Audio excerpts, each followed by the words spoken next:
El plantel que hoy visitamos tiene una historia que mezcla educación, memoria, garra felina e identidad. Nació para acercar el bachillerato universitario a más jóvenes de la ciudad. Desde entonces, sus aulas han sido semillero de ideas, ciencia, arte y pensamiento crítico. Hoy visitamos las instalaciones de la Prepa 8. ¡Acompáñanos! Yo soy Viridiana Mondragón y te invito a que me acompañes a conocer la historia. La investigación científica es uno de los grandes objetivos de la universidad.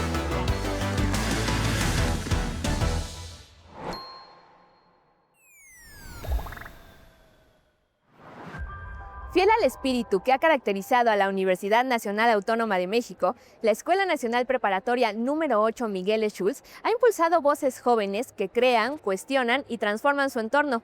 Desde su creación en 1960, la Prepa 8, ubicada en la zona de Mixcoac, ha sido testigo de diferentes momentos de la historia del país y de la universidad misma. A lo largo de las décadas se ha consolidado como un espacio en donde se conjunta la ciencia, el arte y la vida estudiantil a través de sus diferentes espacios, desde laboratorios para experimentar en materias como química, física o biología, zonas deportivas de primer nivel y zonas comunes que hacen de la Prepa 8 un lugar vibrante para aprender y crecer todos los días. Además, el plantel ha buscado incorporar temas sobre género y prevención de las violencias en sus diferentes planes de estudio para que las y los estudiantes, así como el personal docente, puedan participar dentro de la construcción de una comunidad más justa, libre y equitativa. Es por ello que en el marco del Día Internacional de la Mujer vamos a recorrer las instalaciones de la Prepa 8, al mismo tiempo que conoceremos y reconoceremos los proyectos de diferentes universitarias en temas de la salud, la ciencia y la cultura. Quédate con nosotros, esto es tan solo una pequeña probadita de todo lo que conoceremos en el programa de hoy.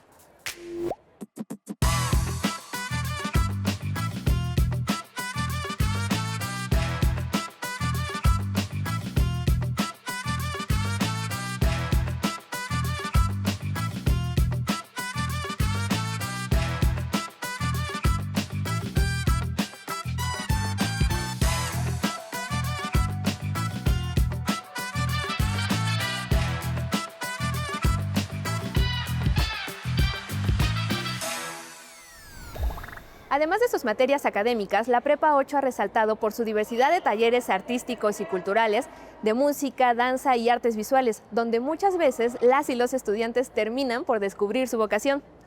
Desde uno de los gimnasios de esta entidad, vamos a comenzar esta emisión conociendo a Marta Palau, una artista que ha construido diferentes lenguajes como la escritura, la escultura, la instalación y el dibujo a través de su pionera obra textil y su arraigo por la naturaleza y la tierra. Parte de su obra la podemos encontrar actualmente en la exposición Mis Caminos son Terrestres que se presenta en el Museo Universitario Arte Contemporáneo. Alma y Zaira nos llevan a recorrerla.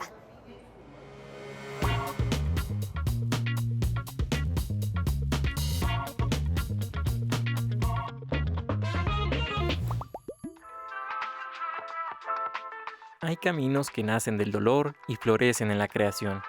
El de Marta Palau comenzó en 1941, cuando la dictadura y la guerra la obligaron a dejar su tierra para llegar a México. Hoy, esa travesía y la fuerza de su legado se revelan en Mis Caminos son Terrestres, exposición que se presenta en el MUAC. Y en la exposición lo que muestra un poco es esta relación con la tierra. Por un lado, física, veremos piezas que sí tienen literalmente tierra, hay obras hechas con ramas, con diferentes barros, adobes, pero también esta conexión conceptual con la tierra, ese arraigo. Palau decía que la tierra te expulsa, como le sucedió en el exilio, y también te acoge, como estaba muy agradecida a Lázaro Cárdenas y a las políticas migratorias de México. Bajo la curaduría de Ima Prieto, directora del Museu Tapies, Mis Caminos son Terrestres reúne dibujos, pinturas e instalaciones textiles para recorrer 3 ejes esenciales en la obra de la artista: migración, memoria y territorio.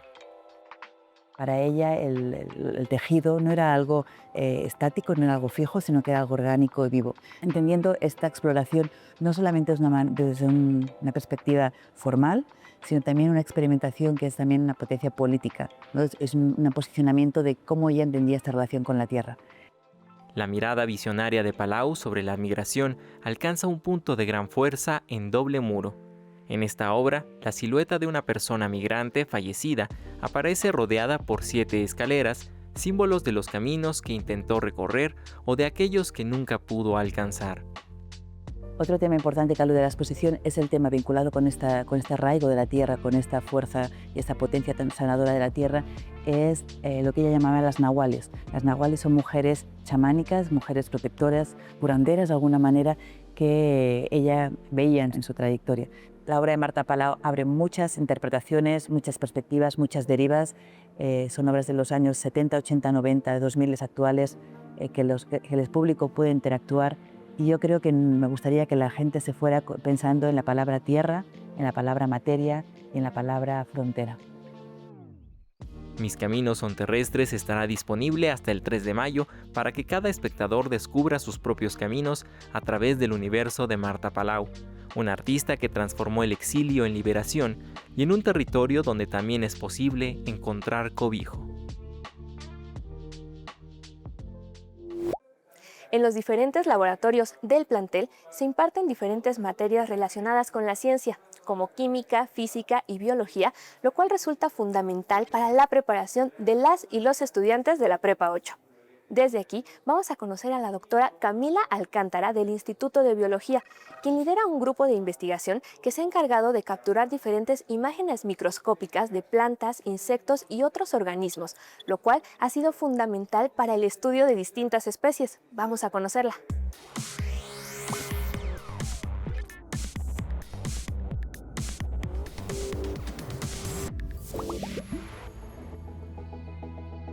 En este momento, estás rodeado de múltiples formas de vida que no puedes ver, como los ácaros en tu ropa. También hay arañas o incluso mosquitos diminutos, que sin importar su tamaño, forman parte de nuestra biodiversidad.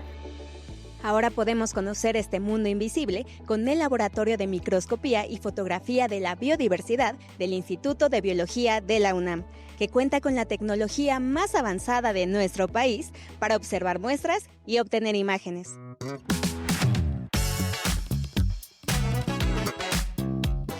Hemos logrado capturar imágenes microscópicas en detalles de plantas, insectos y otros organismos, como por ejemplo amibas fungoides, que revelan estructuras sorprendentes como formas, detalles y patrones que realmente no se ve cuando se mira una madera. No ves que existe ahí un organismo tan complejo como una amiba fungoide. El espacio se compone de 3 microscopios, uno de ellos de nombre 6. Puede capturar organismos desde los 20 micrómetros, que equivale a 20 milésimas partes de un milímetro, hasta los 2 centímetros, a partir de un máximo de 100 tomas que se realizan en menos de 20 segundos. Una rapidez nunca antes vista en la microscopía.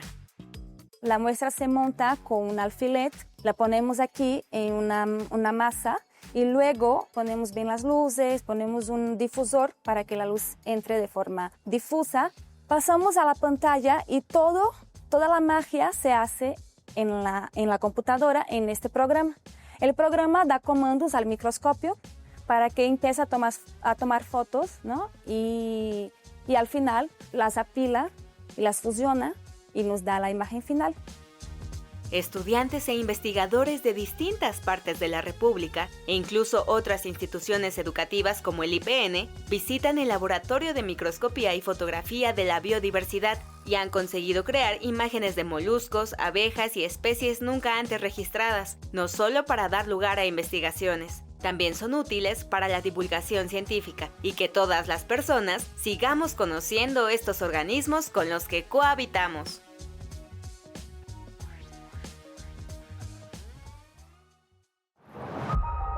Además de laboratorios científicos, también existen laboratorios de cómputo y multimedia perfectamente equipados, en donde las y los estudiantes pueden desarrollar sus habilidades tecnológicas y de comunicación en otros idiomas. Desde la Mediateca, vamos a conocer los detalles del libro Bajo el cielo del Sabino de la escritora Amira Pastrana, quien transformó sus memorias familiares en una novela que relata las vivencias de sus abuelos durante la Revolución Mexicana. Vamos a conocerlo.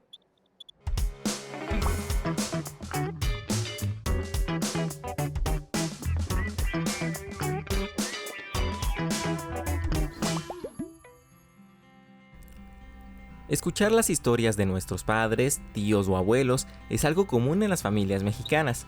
Seguramente consideraste alguna de ellas dignas de un libro. Eso le pasó a Amira Pastrana, maestra en administración por la UNAM, quien se dio a la tarea de condensar estas anécdotas en una novela literaria. Y las escuchas con tanto cariño y con tanta alegría que te van llenando el corazón. Pero entonces mi intención fue que esto no quedara ahí, que esto sobrepasara lo oral y se volviera en algo escrito para que perdurara en toda la familia.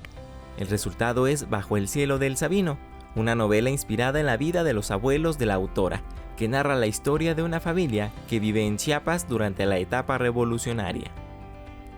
El personaje principal de esta novela es un hombre que atraviesa por muchas situaciones porque él cree que está envuelto en una supuesta maldición. Entonces este hecho va a hacer que su vida sea así, entre tragedia, amor, pérdida, como les comentaba.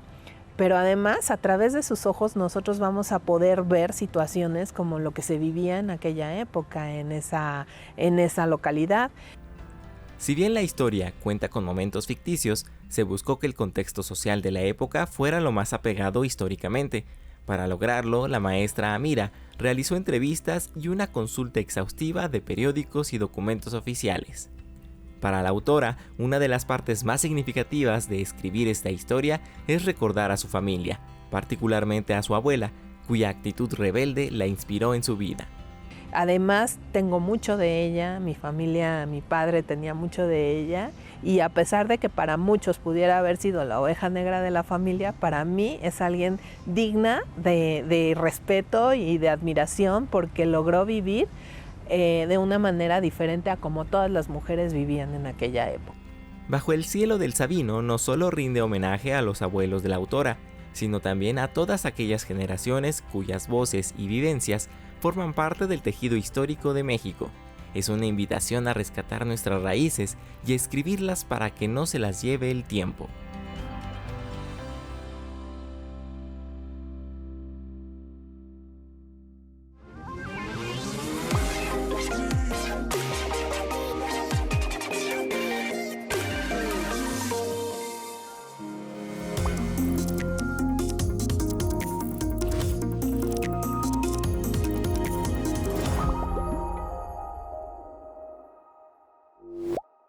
La prepa es uno de esos primeros espacios en donde los jóvenes universitarios aprenden a convivir y a respetar las diferencias. Y la Prepa 8 ha impulsado estos aprendizajes también desde una perspectiva de género y desde la prevención de los distintos tipos de violencia a través de diferentes acciones y mecanismos que construyan una comunidad más justa, solidaria e inclusiva. Y para hablarnos de cómo todos estos mecanismos han impactado la vida dentro del plantel, hoy tenemos el gusto de conversar con la maestra Rebeca Rodríguez. Maestra, muchísimas gracias por recibirnos aquí en la prepa. ¿Cómo está? Muy bien, muchas gracias por visitarnos. Nosotros encantados y fascinados de poder estar aquí con ustedes, justamente para que nos platiquen acerca de este tema. ¿Cuáles son esos mecanismos o esas acciones que la Prepa 8 pues ya ha impulsado para justamente tocar este tan importante tema que hoy nos trae acá con ustedes, como lo es la perspectiva de género, pero también la prevención de todos los tipos de violencia dentro de sus planes de estudio y dentro de las acciones dentro de la Prepa 8? Bueno, ya este es el segundo año que se implementó la asignatura de género y prevención de las violencias de manera obligatoria, porque antes solo se estaba piloteando, pero eso es a nivel de Escuela Nacional Preparatoria. Entonces en los 9 planteles esta asignatura pues ya por fin la están cursando nuestros estudiantes de nuevo ingreso.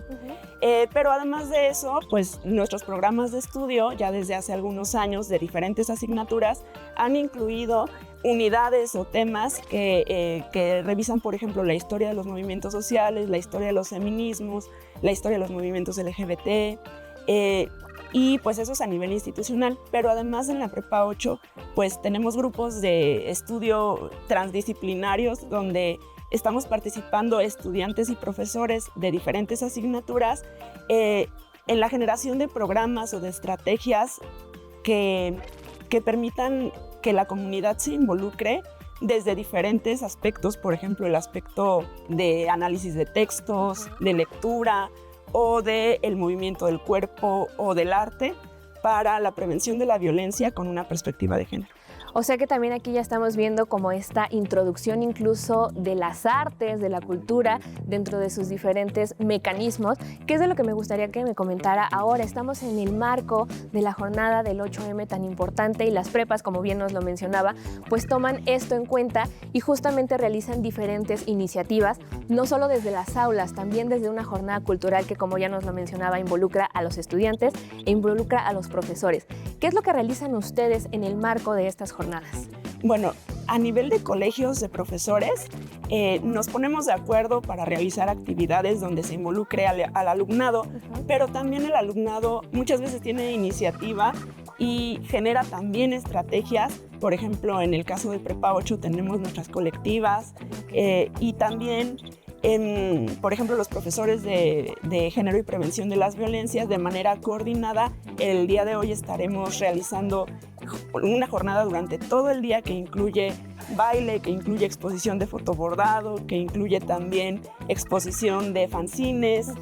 Y pues me parece que es importante no tener una perspectiva como docentes de que nosotros somos quienes tenemos que organizar las cosas, sino también escuchar al alumnado y permitir que el alumnado genere estas iniciativas. Y finalmente todos somos comunidad, entonces creo que es importante mantener siempre un trabajo coordinado entre alumnado y docentes, sin una perspectiva adultocéntrica de que no somos nosotros quienes vamos a decidir qué se hace o cómo se hace.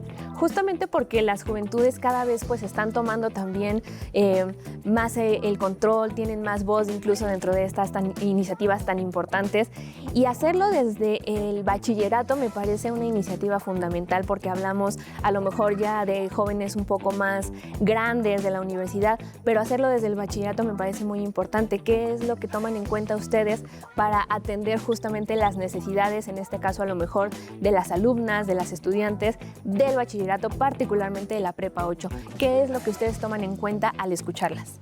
Nosotros hacemos encuestas diagnósticas o cuestionarios diagnósticos al comenzar el ciclo escolar, pero también durante el ciclo escolar. Y, digamos, dentro del aula tenemos muchas actividades de escritura autobiográfica o de escucha activa, donde escuchamos a todo el grupo, y en función de eso, también tomando en cuenta al alumnado, porque pues en nuestras reuniones de profesores se incluye al alumnado, ya vamos, en función de nuestros diagnósticos, vamos tomando decisiones acerca de dónde sería necesario intervenir o de qué manera sería necesario intervenir. Maestra, como lo comentábamos, estamos en la jornada del 8M, pero usted me platicaba muy bien que este tipo de iniciativas las tienen a lo largo de todo el año, incluso también del 25N, para la prevención de las violencias. A partir de esto, ¿qué retos o qué es lo que sigue? ¿Qué es lo que están platicando ustedes que han a lo mejor identificado que hace falta dentro del plantel, justamente para seguir con esta perspectiva de género, pero para hacerlo pues cada vez más común y cada vez más cotidiano, que se sienta cada vez más dentro de la vida común del plantel? Hay ocasiones en que hablar de perspectiva de género genera resistencias desde el principio. Sí. Y eso lo hemos enfrentado, creo que la mayoría de nosotros en nuestros grupos al inicio del ciclo escolar. Hay personas que se sienten convocadas a hablar de esto, y la mayoría de nuestras estudiantes de inmediato dimensionan la importancia de la prevención de la violencia con perspectiva de género. Pero en el caso de nuestros estudiantes hay más resistencia al principio, por lo menos. Claro. Entonces, creo que esta es una de las cuestiones en donde tenemos que poner más atención en, por ejemplo, el trabajo con las masculinidades. Creo que ese es un reto y es un camino también para seguir a corto plazo, desarrollar proyectos que reflexionen en torno a la construcción de la masculinidad, y pues creo que ese sería como el principal reto que hemos identificado hasta ahora. Sin embargo, han hecho un gran trabajo, maestra, sobre todas estas jornadas, desde las aulas, desde el plan de estudio, pero sobre todo también pues desde las jornadas actividades artísticas y culturales. Le agradezco mucho por estos minutos, por su tiempo y por esta entrevista. Muchas gracias a ustedes. Al contrario, muchísimas gracias por esta entrevista. Y bueno, pues nosotros seguimos con más información, porque ahora vamos a conocer a la doctora Ana María García del Instituto de Ingeniería, quien junto con un equipo de investigadoras e investigadores se encuentra estudiando el triclosan. Se trata de un agente antibacterial que podría impactar directamente en la salud humana, así como del medio ambiente. Vamos a ver los detalles de esta investigación en la siguiente nota que nos presenta Zaira.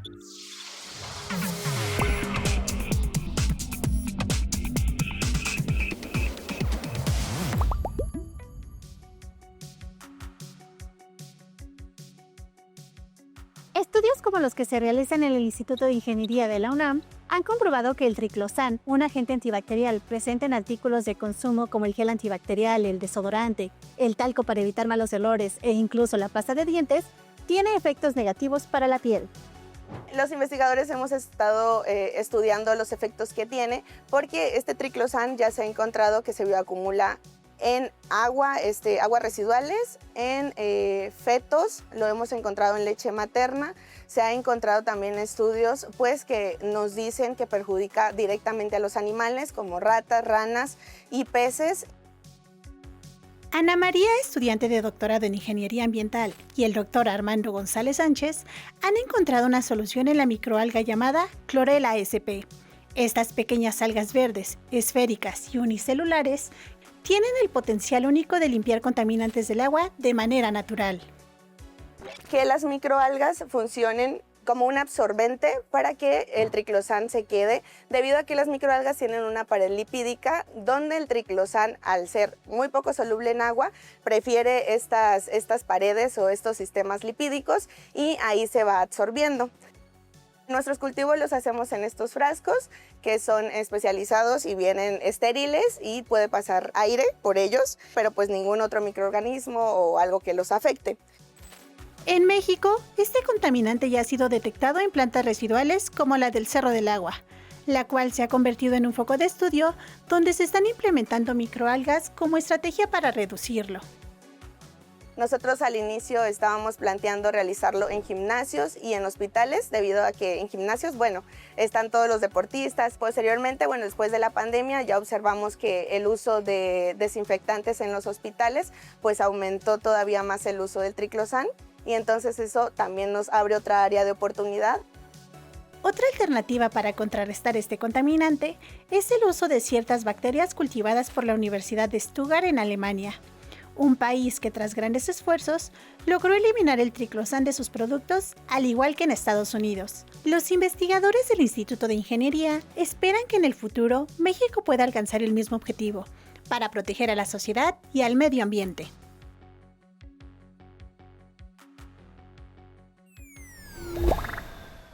La Prepa 8 cuenta con un equipo de fútbol americano que compite en la Liga Juvenil de la UNEFA.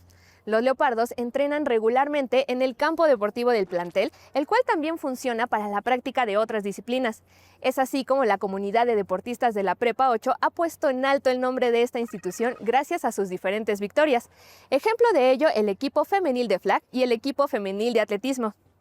Y hablando de universitarias destacadas, hace unos días, en el marco de la FIL Palacio de Minería, Jimena asistió a un taller, el cual se trató de un tendedero que buscó resaltar el trabajo de científicas latinoamericanas.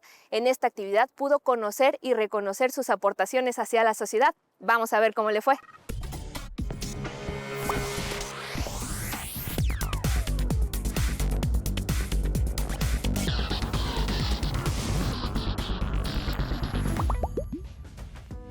Acompáñame al taller Tendedero de Científicas Latinoamericanas, que Tlatelolco preparó para este evento literario. Esta actividad fue un espacio pensado para niñas y adolescentes, pero honestamente es de esos talleres que te mueven tengas la edad que tengas. Entre reflexiones sobre estereotipos de género, brechas salariales y ambientes poco equitativos, quienes participamos recordamos por qué tantas mujeres se han quedado fuera de la ciencia y por qué es urgente cambiar esta realidad. Luego hicimos una dinámica sencilla pero poderosa. Imaginarnos como científicas o imaginar a una mujer importante de nuestra vida siéndolo y luego dibujarla en acción. Yo pensé en mi hermana, que estudia para ser química farmacéutico-biológica, y la imaginé investigando y creando fármacos dirigidos a las mujeres. Aunque mis habilidades artísticas no ayudaron mucho, la dibujé con su cabello rizado, sus lentes, un matraz, un átomo flotando y una estructura de carbono e hidrógeno. Para terminar, intercambiamos nuestros dibujos y según lo que habíamos imaginado, nos entregaron una tarjeta coleccionable de una científica latinoamericana. A mí me tocó Susana López, viróloga mexicana cuyo trabajo en la comprensión del virus del SARS-CoV-2 fue clave en la manera en que México enfrentó la pandemia del COVID-19. Salí feliz del taller con una nueva científica favorita, y con la certeza de que las niñas recibieron el mensaje. Pueden cambiar la historia.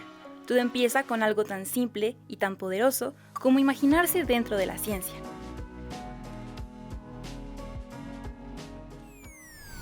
Estamos llegando al final de esta emisión y de nuestra visita a la Prepa 8, una entidad con una comunidad dinámica que impulsa la formación y el desarrollo de sus jóvenes estudiantes.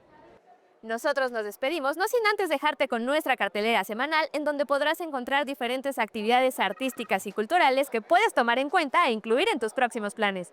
Nos vemos la siguiente semana, ya lo sabes, para que juntos sigamos dándole una mirada a nuestra universidad. Hasta entonces. Sismología, aprender del temblor. Si vives en el centro del país, ya sabes que hay que estar listo para cualquier temblor.